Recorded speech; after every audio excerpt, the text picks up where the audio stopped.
Hoje no Cartório Contemporâneo, o Dr. Rafael Favetti fala de segurança pública e a importância dos cartórios.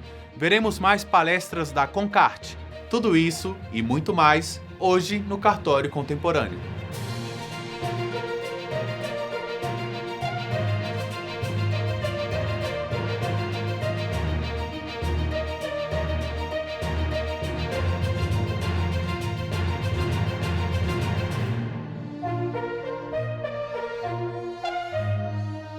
O convidado de hoje é o Dr. Rafael Favetti. Advogado e cientista político, ele foi assessor de ministro no Supremo Tribunal Federal, consultor jurídico do Ministério da Justiça e secretário executivo da pasta, chegando a assumir interinamente o cargo de ministro. Foi presidente do Comitê Nacional para os Refugiados, CONARE, e presidente do Conselho Nacional de Combate à Pirataria e Delitos contra a Propriedade Intelectual. Chefiou a Delegação Brasileira de Observadores em Segurança Pública na visita do Papa a Londres em 2010 e do Observatório do Modelo de Gestão na Segurança da Copa do Mundo do mesmo ano na África do Sul. Ele vai falar conosco um pouco sobre sua experiência com segurança pública e a importância dos cartórios. Como vai, doutor Rafael? Tudo bem, agradeço demais o convite de estar aqui com vocês. Doutor Rafael, para o senhor, qual a importância dos cartórios para a sociedade? Os cartórios, eles têm duas coisas essenciais. A primeira delas é capilaridade. Isso é, num Brasil tão grande, tão extenso, os cartórios e o sistema de serviços extrajudiciais estão no Brasil inteiro. Essa é a primeira importância. E a segunda importância, eles oferecem segurança jurídica aos cidadãos. Isso é, quando você vai a um cartório para fazer uma compra e venda, etc., o cartório é quem atesta que aquela pessoa que está vendendo ou que está comprando, etc., realmente é o dono daquela situação. Portanto, os cartórios oferecem ao cidadão essa garantia, esse selo, essa verdade sobre os atos. Portanto, podemos dizer que os cartórios são o primeiro para-choque da cidadania. O senhor chefiou a Delegação Brasileira de Observadores em Segurança Pública em visita do Papa a Londres e na Copa do Mundo de 2010. O senhor poderia contar para a gente um pouco dessa experiência? Os problemas sobre segurança pública e terrorismo, eles acompanham a humanidade desde a década de 70, com muito mais velocidade, em virtude dos problemas que surgiram no pós-guerra.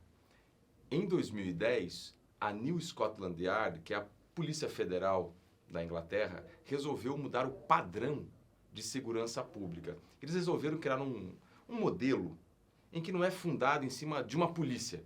Exemplo como nós temos no Brasil, polícia militar, polícia civil e etc. Mas um modelo que eles chamam de ouro, prata e bronze, e resolveram testar esse modelo, que era um modelo para as Olimpíadas de 2012, em 2010 na visita do Papa. E foi a primeira vez, desde o século XVI, você não era nascido, mas desde o século XVI, que o Papa visitou a Inglaterra não somente como chefe de Estado, mas também como chefe de uma religião. Então, era muita expectativa da New Scotland Yard para que aquele modelo desse certo. E, aliás, foi um modelo usado posteriormente para a Inglaterra como modelo básico de segurança pública. Infelizmente, no Brasil, nós não adotamos esse modelo, até porque nós não temos um modelo pretérito a ele, que é o modelo chamado de Fusion Center de Comando e Controle. Ainda estamos no Brasil numa discussão da década de 30 sobre polícia judiciária, polícia ostensiva. Em outras palavras, nós estamos uns 100 anos atrasados. O senhor foi presidente da Comissão de Segurança Pública da OAB do Distrito Federal. Como era? O senhor vê relação entre segurança jurídica e segurança pública? É preciso dizer que as OABs do Brasil, elas têm uma comissão permanente, que é a Comissão de Direito Penal e também as comissões dedicadas aos presos. Mas pouco se fala de comissões de segurança pública, isso não é comum. As comissões de segurança pública visam oferecer ao Estado um pensar diferente. Claro, um pensar com olhos da advocacia, mas um pensar diferente sobre o problema de segurança pública. E é óbvio que segurança pública tem bastante a ver com segurança jurídica, porque ao final e ao cabo, o que a gente está falando é de sentimento das pessoas. Isso é, o que é importante para você agora? Importante para você agora é que seu carro não esteja sendo furtado, que seus filhos estejam indo para o colégio e não sendo molestados, essas coisas todas. O que é importante para uma moça que pega ônibus?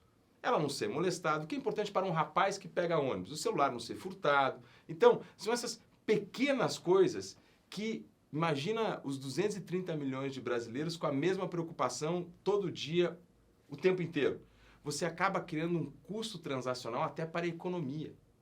Logo, a segurança como um todo, e a segurança pública e depois a segurança jurídica, oferecem um certo tipo de tranquilidade ao cidadão, ok? Para ele pensar na cauda do tempo e se projetar na cauda do tempo para ter o seu arquétipo de futuro.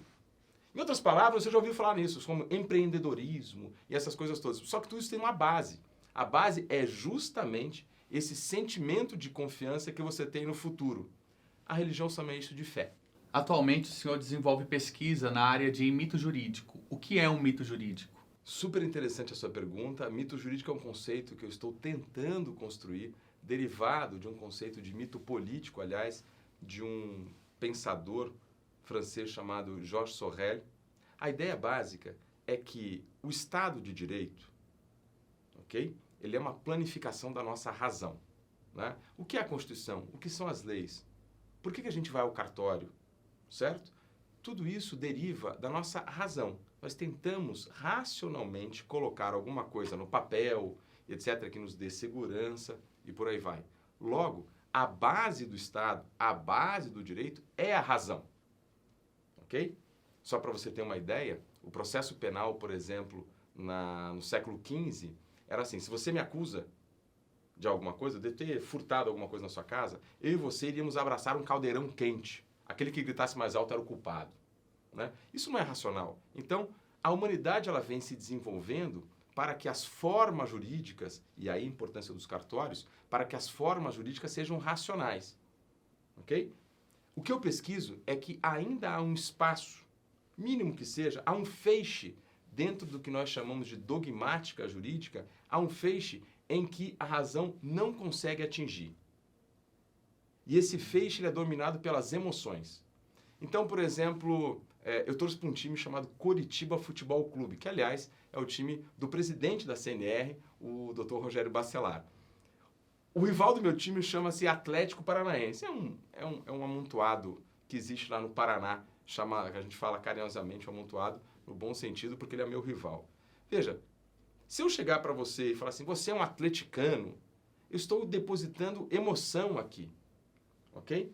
Essa qualidade emotiva, certo? Que vale para um jogo de futebol, que vale para a mesa de bar, que vale para brincadeira, como nós fizemos aqui, ela não vale para o direito, ela não vale para o cartório, ela não vale para o Estado, ok? Então, o que eu pesquiso é, há feixes, há lacunas dentro do Estado, dentro do direito, dentro da razão, em que esses sentimentos eles surgem, né? Todo cartorário que está nos vendo agora, e todo cidadão que está nos vendo agora, sabe que às vezes nós tentamos levar essa parte emotiva para dentro do cartório, para dentro de um contrato, para o direito. E qual é a tarefa do direito, qual é a tarefa do cartorário? É tentar tirar essa emoção para ficar com a razão. Essa é o grande tema que eu pesquiso hoje. Dr. Rafael, muito obrigado. Seja sempre bem-vindo ao Cartório Contemporâneo. Muito obrigado a você e a todos que nos viram ou ouviram.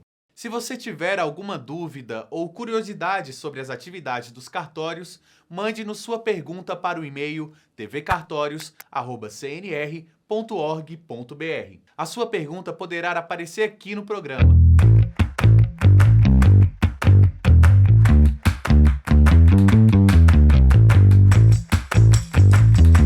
Maria Júlia de Brasília pergunta: Quais documentos preciso para fazer um protesto? Na prática, quais os documentos que eu preciso para poder protestar um documento? Para isso, basta você comparecer ao Instituto de Protesto da sua cidade, munido dos documentos de crédito. Chegando lá, você vai preencher um requerimento, serão listados todos os títulos de crédito e, em seguida, ele será encaminhado para o cartório da jurisdição. Não precisa de mais documento algum, tão somente os títulos mesmo de crédito. Muitas vezes, no cartório contemporâneo, pode aparecer algumas expressões que você não está acostumado. Por isso, venho aqui explicar alguns termos recorrentes no programa.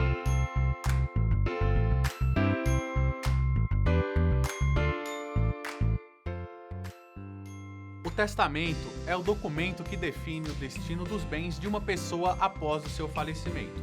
O testador indica como quer que seu inventário seja feito. Para os que possuem herdeiros necessários, que são descendentes, ascendentes ou cônjuge, o testamento só pode versar sobre 50% do seu patrimônio, devendo o restante seguir a forma prevista em lei.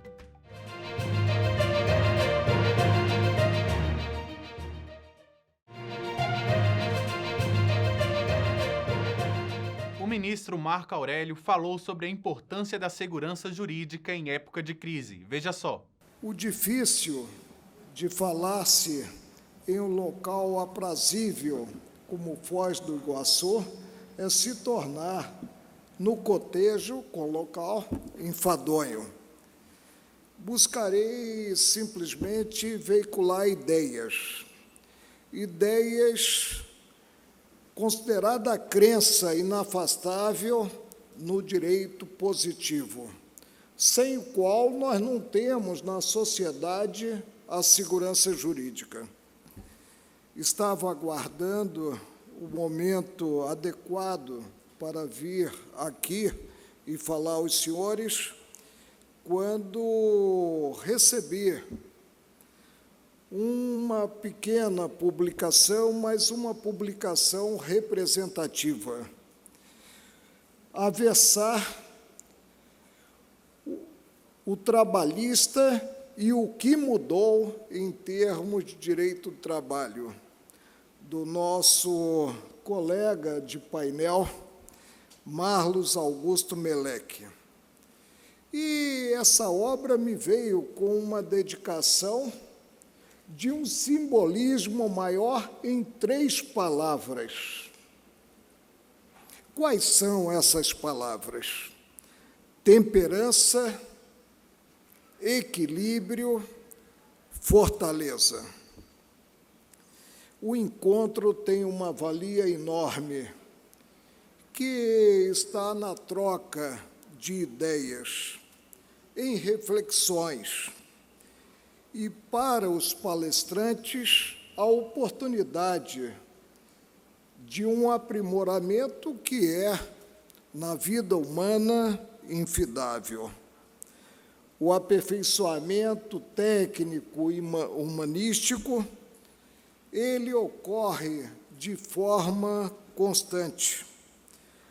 O saber, não me canso de repetir, é e será sempre uma obra inacabável. Nós estamos na vida gregária em um aprimoramento constante. Pobre de espírito é aquele que se sinta em um patamar no qual não dependa mais de aportes no campo do conhecimento.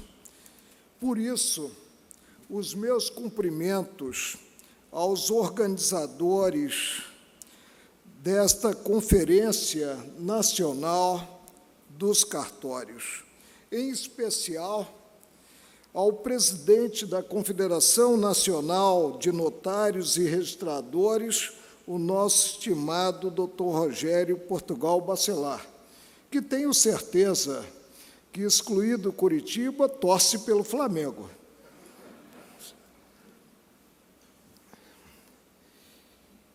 O tema central é de uma especificidade enorme, especificidade que foge de início à minha vida profissional, por isso não ousaria adentrá-lo.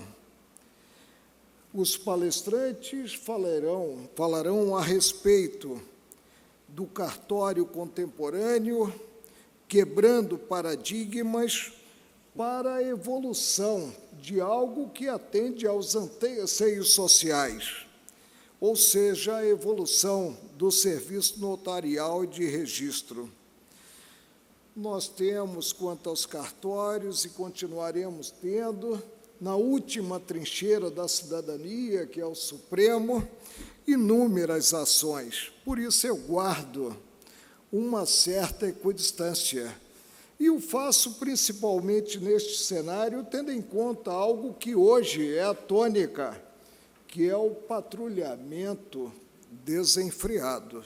Não com receio desse patrulhamento, porque, como servidor de meus semelhantes, eu presto contas, passo a passo, considerada a atividade que desenvolvo no Supremo Tribunal Federal.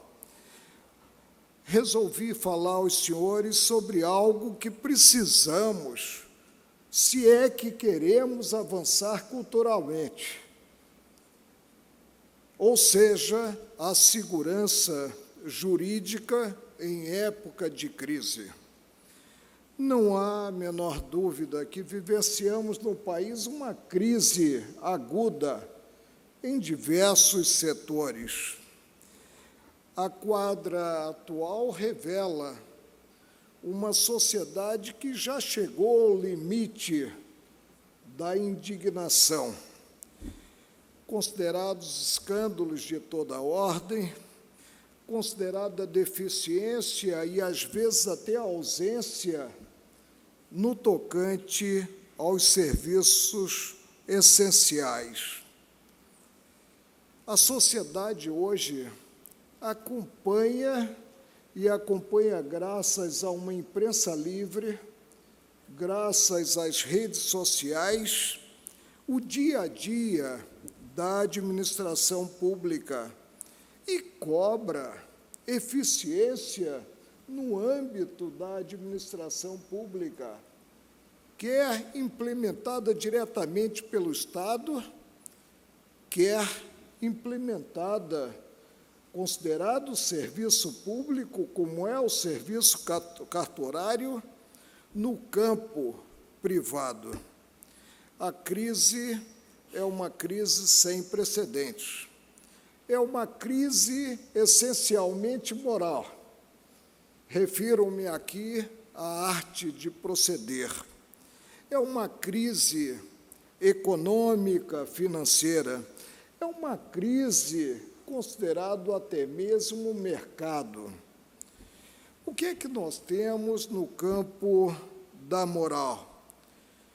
Temos que, às vezes, o ocupante de cargos públicos imagina o cargo público não para servir aos cidadãos em geral, mas para se servir do próprio cargo público ocupado.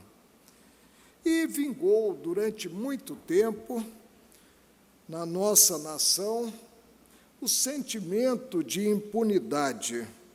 E aí se buscou, a todo custo, a vantagem pela vantagem.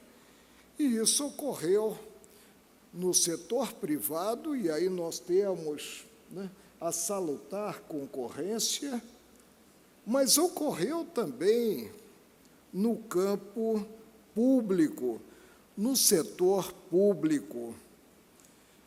Precisamos avançar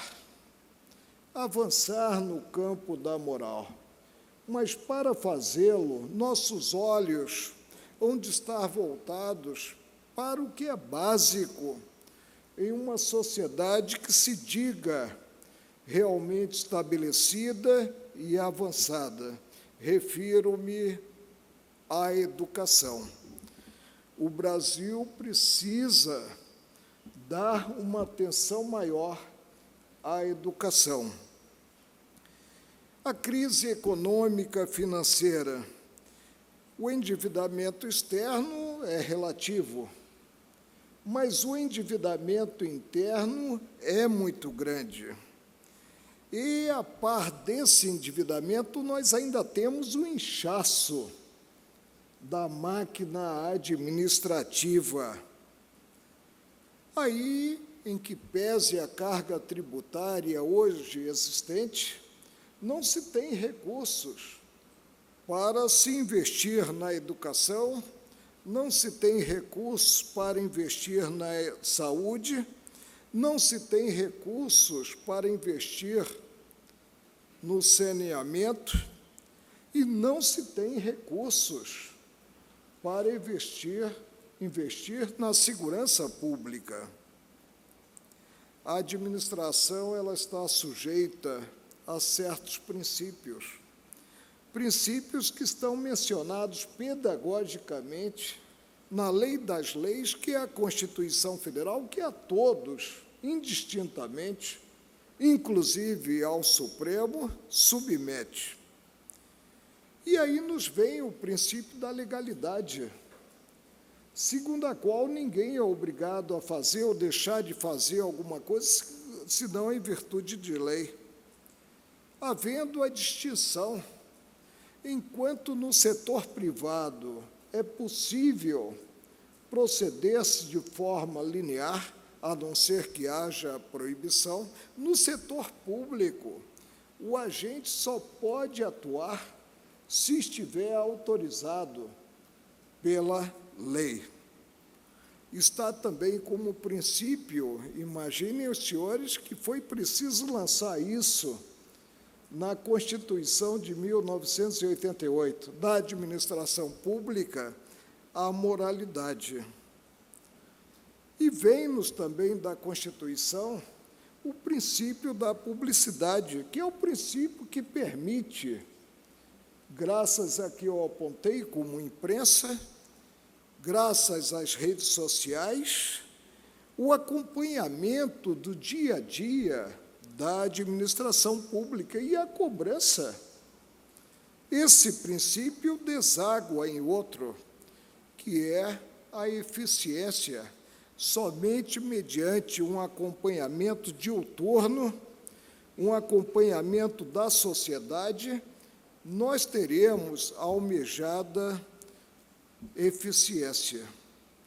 E o que ocorre quanto ao mercado? E refiro-me aqui, e sou egresso da Justiça do Trabalho, com muita honra, ao mercado de trabalho. Nós temos uma estagnação que gera um desequilíbrio marcante entre oferta de empregos e cargos, entre oferta de mão de obra e oferta de empregos. Se nós que somos de uma faixa etária diversa da faixa etária da maioria dos integrantes do auditório, pensarmos na Copa do Mundo de 1970, nós vamos constatar algo interessante. Qual foi o chavão da Copa do Mundo de 1970? 90 milhões de brasileiros em ação.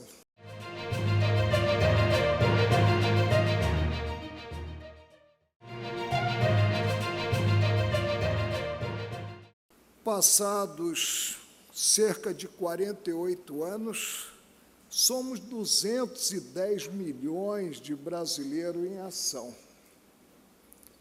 Qual é a economia que suporta, em termos de equilíbrio entre empregos e mão de obra, esse crescimento? Um crescimento da ordem de 120%. É muito difícil. E aí surge o descompasso. Os jovens que são projetados no mercado não têm oportunidade nesse mesmo mercado para subsistir com as próprias forças. E isso ocasiona delinquência de toda a ordem. Há uma máxima em termos de competição: vencem os melhores, sucumbem, digo eu, os de baixa escolaridade e também os acomodados. A busca de novos rumos. Todos queremos o Brasil sonhado. Ninguém é a favor da delinquência, mas, principalmente em época de crise, hão de ser guardados, até com alguma ortodoxia, princípios e garantias constitucionais. Não cabe em um Estado democrático de direito estabelecer, potencializando o fim em detrimento do meio, o critério de plantão. Não é assim que teremos melhores dias e que avançaremos, como queremos todos nós brasileiros, no campo cultural. O sistema brasileiro é um sistema de direito posto.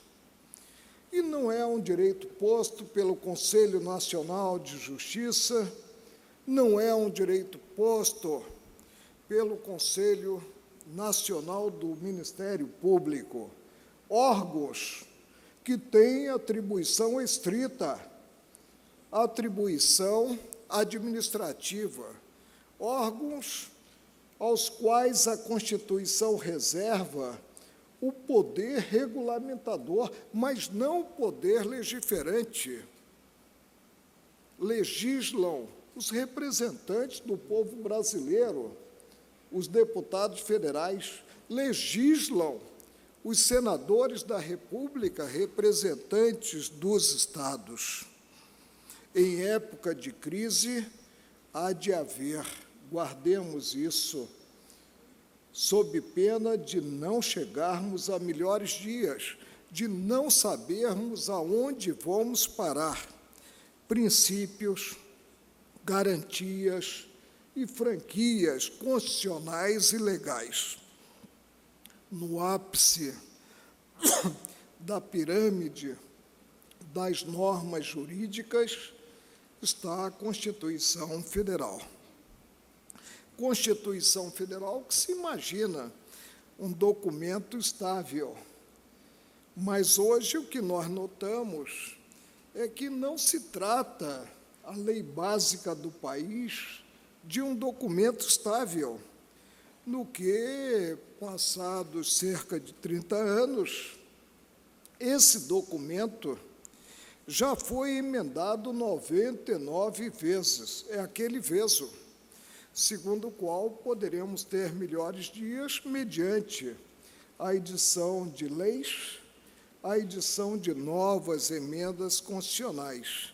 Isso sem considerar as 6 emendas de revisão. O direito, ele revela princípios, ele revela institutos, ele revela expressões, ele revela vocábulos com sentido próprio.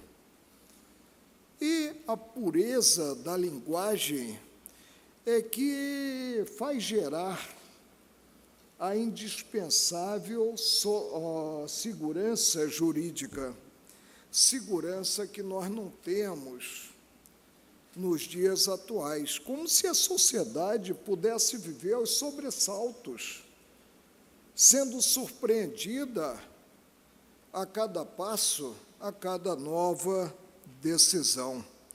Não podemos abandonar a boa técnica no manuseio do direito.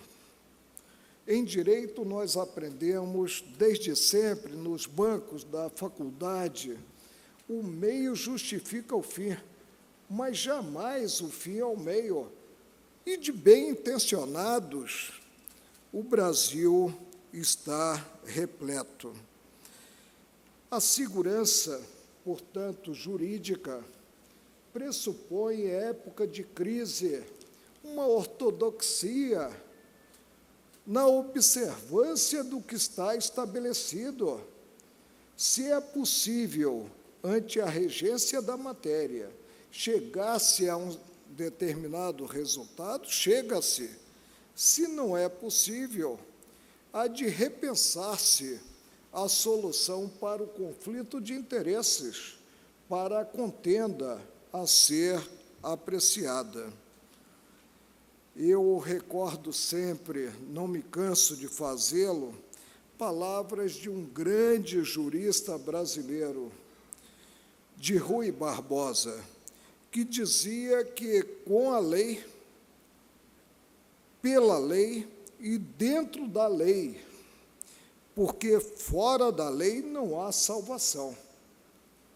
É o que nós queremos para nós e para as nossas famílias, ou seja, a certeza, a crença de que o Estado atuará, pouco importando a quadra vivenciada, segundo o figurino legal, sem estabelecer, a partir do monopólio da força que o Estado tem, a regência para o caso concreto. A regência está no ordenamento jurídico, está no arcabouço normativo.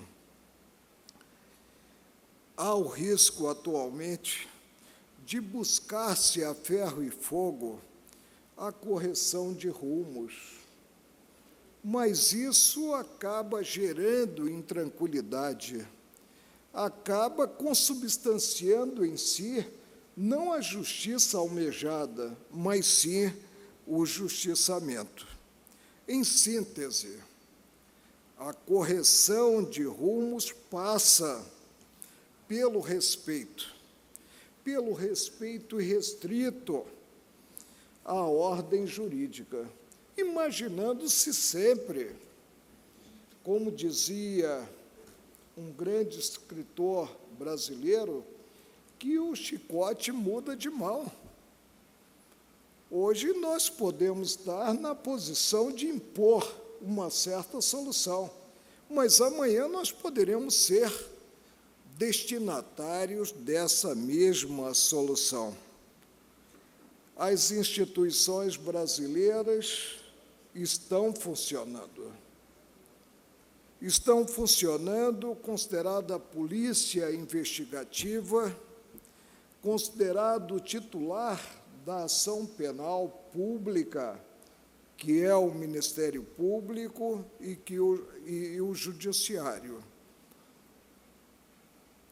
O risco de ter-se o patrulhamento atual é não se ter a indispensável coraça e adotar-se a hipocrisia, a postura politicamente correta.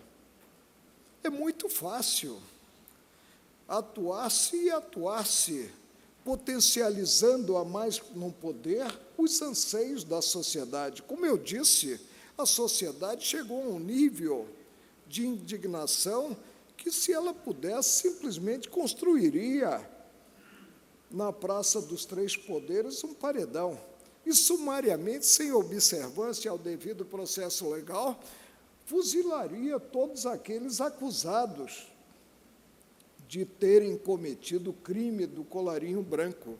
Mas não é por aí que nós teremos no Brasil melhores dias. As instituições funcionam e tivemos uma demonstração inequívoca disso no denominado processo do mensalão, quando nós vimos ex-autoridades serem condenadas, apenadas com a pena de reclusão, de cerceio à liberdade de ir e vir. É importante que, nesses momentos, não se atue de forma simplesmente apaixonada, potencializando-se, como eu disse, o fim em detrimento do meio, mas que cada qual, no lugar em que esteja, compondo o grande todo que a sociedade brasileira faça a sua parte. Fora disso, vamos ter presente as palavras de Rui Barbosa: não há salvação. O cidadão deve confiar no Estado, deve depositar no Estado a crença de que atuará visando a prevalência da ordem jurídica estabelecida, e somente assim nós avançaremos. É importante, vamos repetir a exaustão, que cada qual compreenda o momento vivenciado e faça a sua parte. Faça a sua parte com equidistância, com desassombro, com a coragem, no que a coragem é a síntese em si de todas as virtudes. Nada adianta a pessoa ser virtuosa se for pusilânime, se for covarde, se diante de um obstáculo qualquer, até o obstáculo gerado pela emoção da própria população, deixar de observar a compreensão em si sobre o caso com o qual se defronte e parta, como eu disse, para o justiçamento. Conclamo a todos a mãos à obra, a acreditarem nas instituições brasileiras, a acreditarem que nós estamos avançando, que o período não é um período derrotista, em que pese aí a existência de escândalos que, num passado recente, não imaginávamos. E refiro os escândalos retratados na Operação Lava Jato. Mãos à obra e que tenhamos, se não for para nós, para os que estão na nossa geração, para os nossos descendentes, o Brasil imaginado, o Brasil sonhado. Muito obrigado a todos.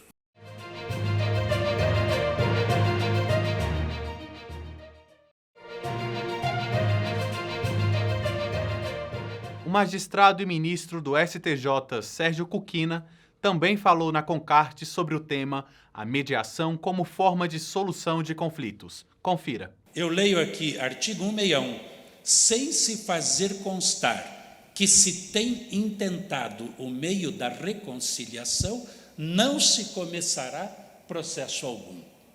Isso em 1824.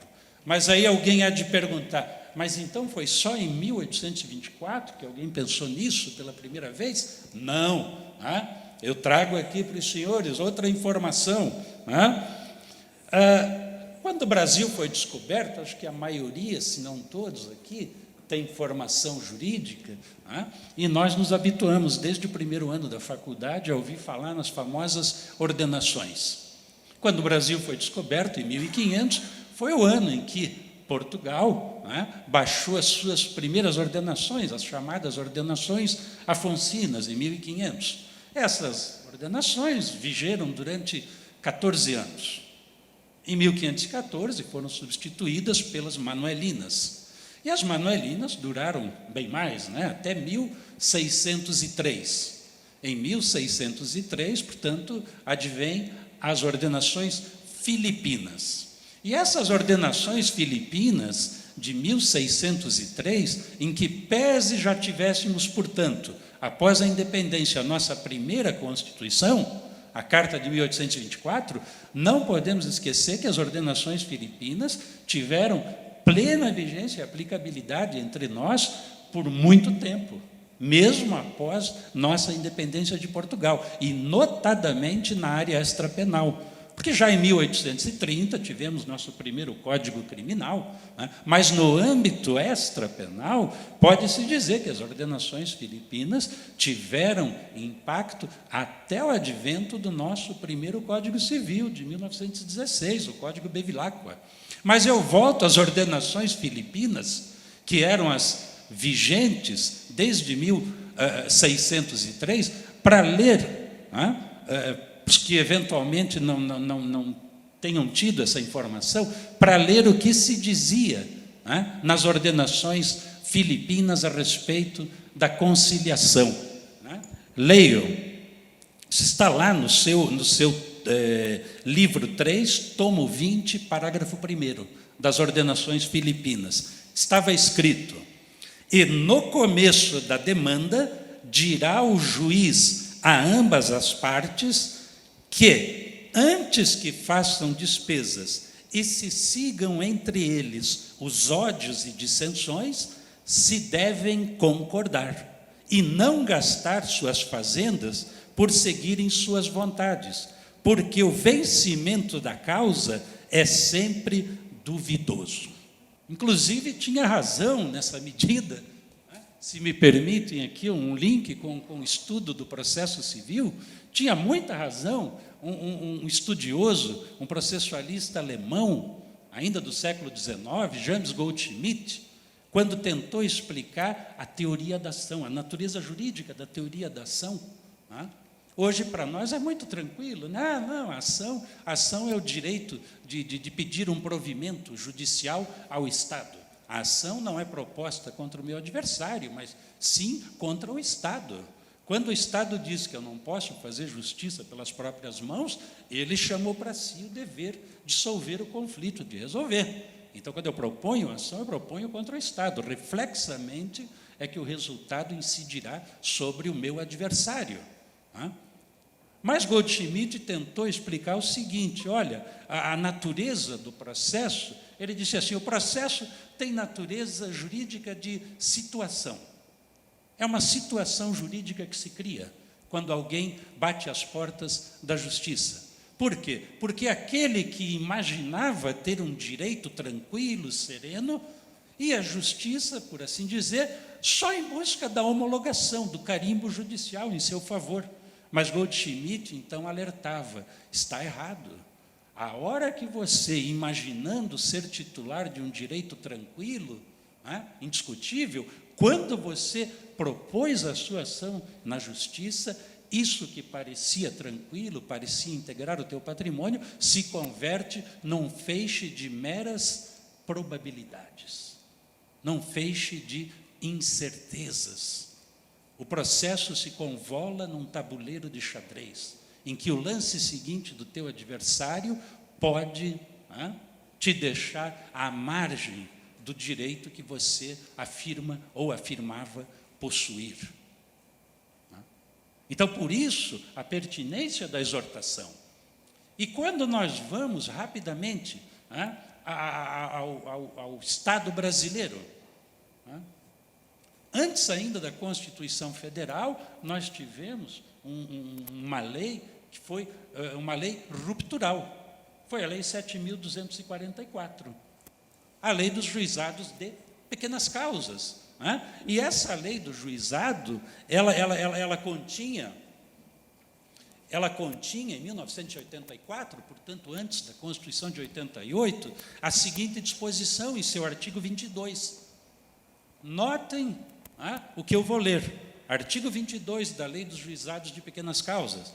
Aberta a sessão, o juiz esclarecerá as partes presentes sobre as vantagens da conciliação, mostrando-lhe os riscos e as consequências do litígio, especialmente quanto ao disposto no parágrafo 2º do artigo 3º desta lei. Esse parágrafo 2º dizia, olha, você só pode litigar até 40 salários mínimos. O que for acima, você estará renunciando. Então, vejam a semelhança dessa disposição de 1984 com o que estava lá nas ordenações filipinas de 1603. Portanto, confirma-se que no nosso mundo, dizia o químico Lavoisier, nada se cria, tudo se transforma. Ou, para a linguagem midiática, nada se cria, tudo se copia. E que bom podermos copiar as coisas boas. E essa é uma das coisas boas. E essa disposição da Lei das Pequenas Causas, ela também foi, de algum modo, repetida na Lei 9.099, do ano de 95, a Lei dos Juizados Especiais de 1995, contém uma regra similar. Depois também a Lei dos juizados da Justiça Federal, a lei dos juizados das fazendas públicas, de forma que o aceno está aí. E na nossa Constituição atual, foi o artigo 98, lá no título do Poder Judiciário, que também, vendo os bons resultados do juizado de pequenas causas, referendou essa prática. Disse lá no artigo 98, os juizados especiais continuam para a resolução das causas das causas cíveis de menor complexidade e nas situações penais onde haja um potencial ofensivo menor. O judiciário, e eu prometo que encerro aqui essa primeira parte, mas é importante até para que a gente tenha um pano de fundo que me parece relevante para compreender os benefícios e a necessidade das técnicas de resolução de conflitos fora do aparelho judicial clássico. Nós, no Superior Tribunal de Justiça, estamos numa encruzilhada. Nós recebemos algo em torno de 300 mil ações por ano, entre recursos, ações originárias. Algo invencível.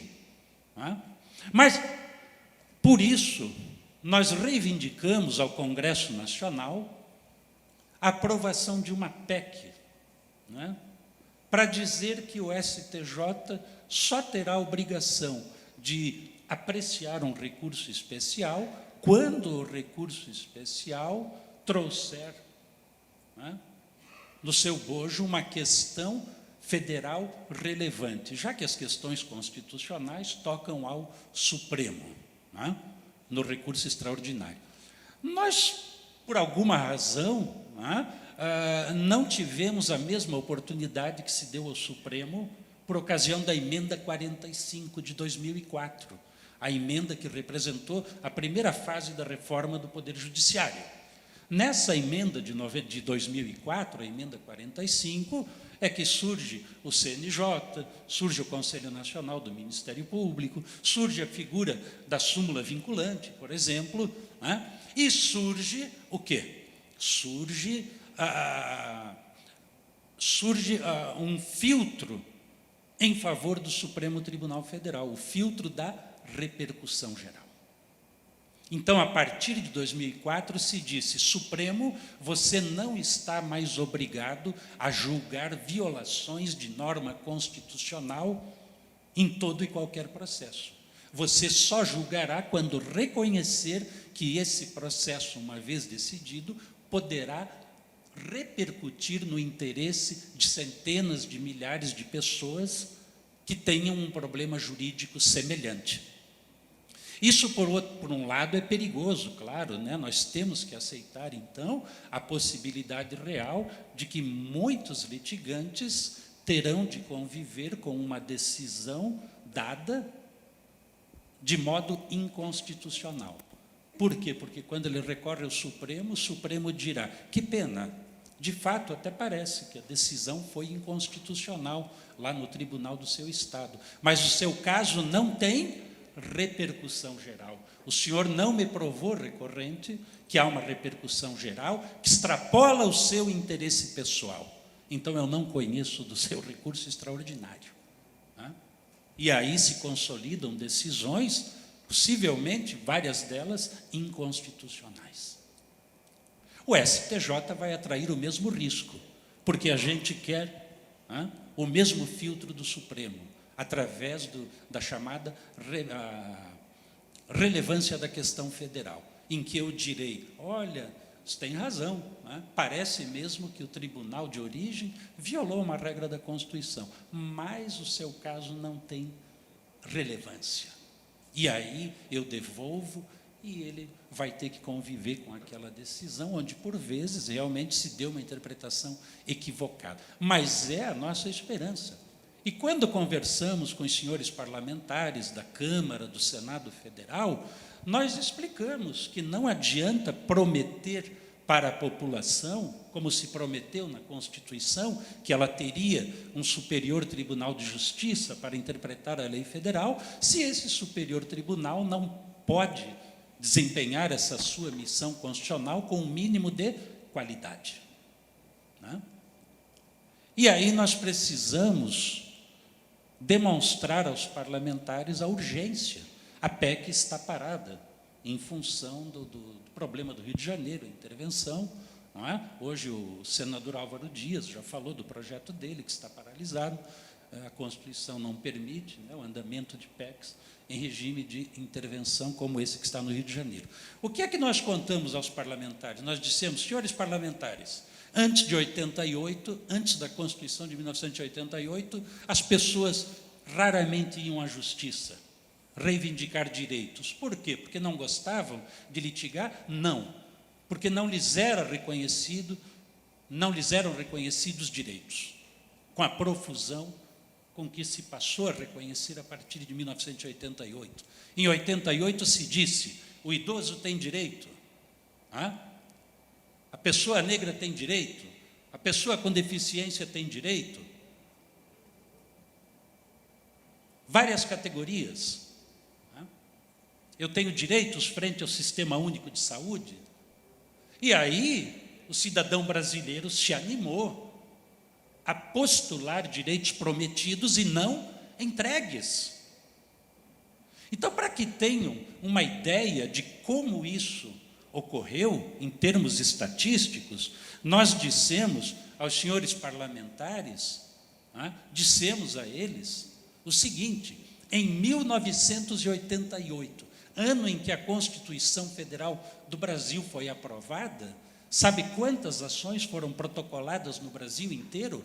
Em todos os fóruns e tribunais? 350 mil ações, em 1988. Sabem quantas ações foram protocoladas em 2001, 13 anos depois da Constituição, em que o povo já se sabia senhor de direitos? Foram protocoladas em 2001, 12 milhões de ações.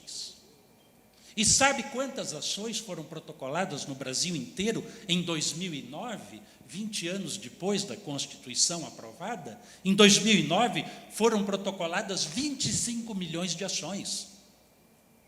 Para que o desembargador Bacelar julgue, para que o desembargador Cerqueira julgue, para que a colega juíza da Vara da Fazenda Pública, lá ao fundo, julgue em Curitiba. Da Fazenda, não, da Vara de Registros Públicos, doutora. Então, temos aí a justiça espalhada, justiça comum, justiça especializada, trabalhista, etc. Então, vejam de como exponencializou o número de demandas. Por isso, o CNJ hoje divulga, nós temos mais de 100 milhões de processos em andamento. E sabe, enquanto aumentou o número de juízes, de 1988 para cá, em 88, quando foram propostas 350 mil ações, nós tínhamos perto de 5 mil juízes, entre juízes de primeiro grau e juízes em tribunais.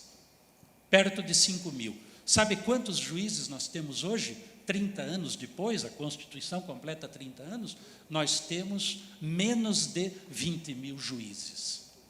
Então, enquanto o número de ações propostas aumentou em mais de 80 vezes, o número de juízes aumentou em menos de 5 vezes. A equação, em lugar algum, vai fechar. Em lugar algum se poderá, por melhor que seja o argumento, dizer, juiz, você tem que dar conta desse trabalho. Não vai acontecer o milagre da sentença. Em tempo razoável, como diz a Constituição, no seu artigo 5º, inciso 78. Por isso, então, penso, não há salvação fora do mundo da conciliação. Não há outro expediente mais próximo, mais factível. É assim que penso. E se Deus quiser, logo, logo, nós teremos aprovada a emenda 108 de 2015, que tramita no Senado, deverá passar pela Câmara, a emenda que tem por objetivo acrescentar um novo inciso ao artigo 5º das garantias fundamentais do brasileiro. Esse inciso 79 dirá: é direito do cidadão ver empregados todos os meios possíveis, alternativos, para a resolução de conflitos fora do ambiente judicial tradicional. Eu sempre digo, bem-aventurado quem não precisa ingressar com uma ação na justiça. Devia fazer parte das bem-aventuranças. Porque ingressar com ação na justiça, presidente Bacelar, é que nem iniciar uma reforma em nossa casa. Só tem dia para começar, não há dia para terminar. Por isso que eu só tenho que louvar encaminhamentos, iniciativas como essas, que vêm consubstanciada no provimento 67 de março último. E vamos brigar no que eu puder, quero me constituir num soldado, num sentinela, no STJ, para que o quanto antes se possa viabilizar a entrada em prática de tudo que prevê o provimento. Vejo vocês na quinta-feira, 19 horas, no próximo Cartório Contemporâneo. Até lá!